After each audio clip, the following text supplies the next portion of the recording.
নমস্কার বন্ধুরা, একেবারে কাক ভোরে চলে এলাম হালালপুর ফুল বাজারে।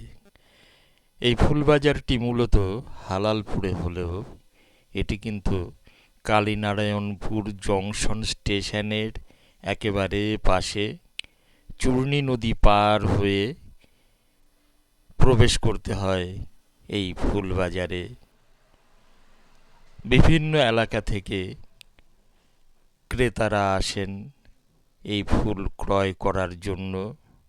বিশেষ করে ছোট ছোট ফুল ব্যবসায়ীরা, যারা পাড়ায় পাড়ায় ঘুরে ঘুরে ফুল বিক্রি করেন, অথবা বাজারে বা পাড়ার মোড়ে মোড়ে যে সমস্ত ফুলের মাসিরা ফুল বিক্রি করেন, তারা এখান থেকে ফুল কিনে নিয়ে যান অত্যন্ত সস্তা দরে। তবে ফুলের কিন্তু দাম ওঠানামা করে। এখন আজকে প্রচুর ফুল উঠেছে এই ফুলের বাজারে, যেহেতু আজকে কৌশিকী অমাবস্যা। শ্মশানে, মন্দিরে, সব জায়গায় আজকে খুব জাঁকজমক সহকারে মায়ের পুজো হবে। দেখুন কত ক্রেতা এসছেন এই ফুল ক্রয় করার জন্য। আর এখান থেকে ফুল কিন্তু হাওড়া, মেদিনীপুরের দেউলে, পাঁশকুড়াতে চলে যায়। একটু খেয়াল করলে দেখবেন এখানে অনেক চার চাকা গাড়ি রয়েছে, যেগুলোকে আমরা ছোট হাতি বলে চিনি। দেখুন ফুল কিনে সব এক জায়গায় জমা করে রেখেছে। শুধু ফুল বাজারই বলবো কেন, এখানে কিন্তু সবজিও পাওয়া যায় সেই ভোর থেকেই।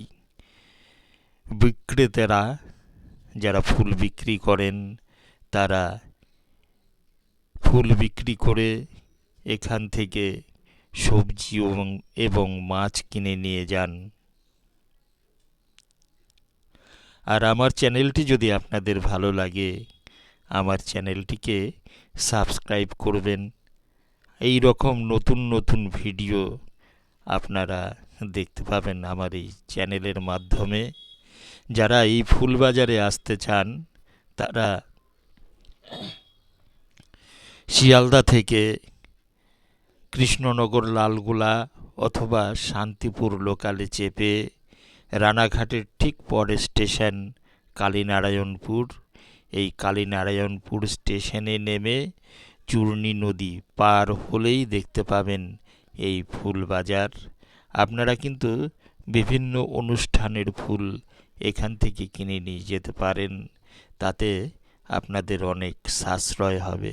দেখুন এখানে ফুলের স্তূপ, এই ফুলগুলি চলে যাবে অনেক দূরে, হয়তো বা হাওড়া বা মেদিনীপুরের দেউলিয়া অথবা পাঁশকুড়া, এই সব জায়গায় এই ফুল বাজার রয়েছে। সেখানে গিয়ে এই ফুলগুলো বিক্রি হবে আবারও পাইকারি দরে। সকালবেলায় চাষিরা এসেছেন। দেখুন এই যে একজন ফুল চাষি গোলাপ ফুল বিক্রি করছে। এখানে কিন্তু অত্যন্ত সস্তা দরে এই গোলাপ ফুলগুলো বিক্রি হয়। আর আমার চ্যানেলটি যদি আপনাদের ভালো লাগে, অবশ্যই সাবস্ক্রাইব করবেন। নমস্কার।